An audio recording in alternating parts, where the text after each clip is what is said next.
น้ำมันเติมวะ สบายดีปีใหม่ลาววันนี้มาเล่นท่าพลังเป็นลอยน้ำมา ลอยน้ำมีเป็น จับไปคอพอจับเชือกนี่พอที่จับตัวเป็นให้เหนือ เดียวได้ เด้ใส่เสื้อชุดที่สาวลอยรถบึ้มๆเลย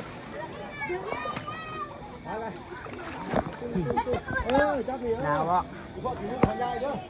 เอา พ่อจับดีเลยค่ะพ่อจับดีจับดี เรียก อันนี้ยัง เด็กตัวการลงน้ เปียกเลยก็เศร้า 522เลย ำอาหารหนึ่งเก้าอาหารหนึ่งเก้าบ่ป่าตัวใหญ่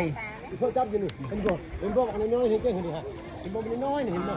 มันเก่งมาก น้ำใสใส ไม่ใช่พ่อนั่งนี่พ่อนั่งอยู่นี่เนี่ยนี่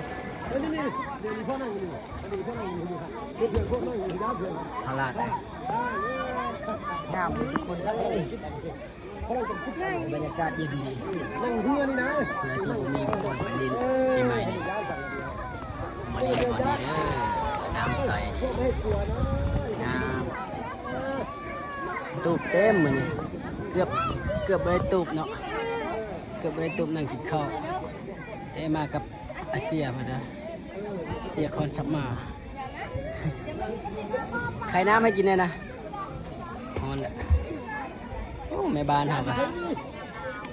เพื่อนนี่ใส่เขาดิ้นย่างเถื่อนมาดิเขาไปแล้วขาดตัวแค่แล้ว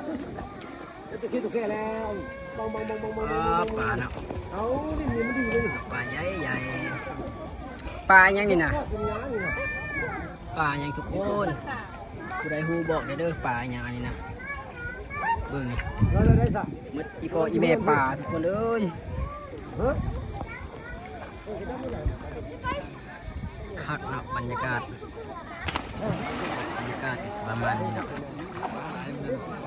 นี่แหละธรรมศาสตร์เมืองลาวเนาะท่าพลังวังสีข้าว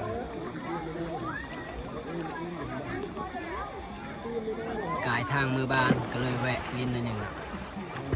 เข้าในแวะเข้ามันฮ้อนน้ำก็เย็นปลาก็ใหญ่ปลานี่บักใหญ่ๆงามๆเป็นตะกินอยู่ว่าปลาเนาะ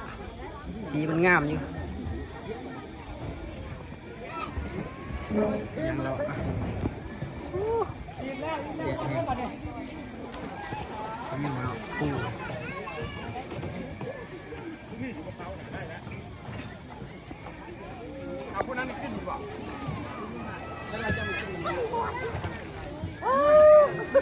เจ้าเป็นน้ำใสเลยเนาะปลาบักหลาย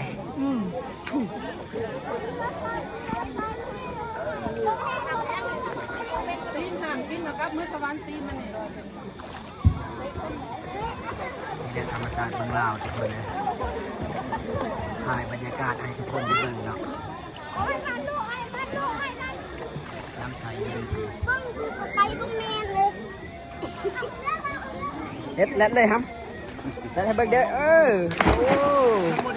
คักหลาย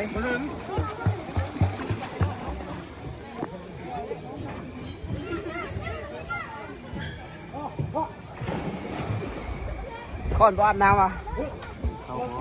เข้ากันบ่ยิ้มได้ไหมเฮ้ย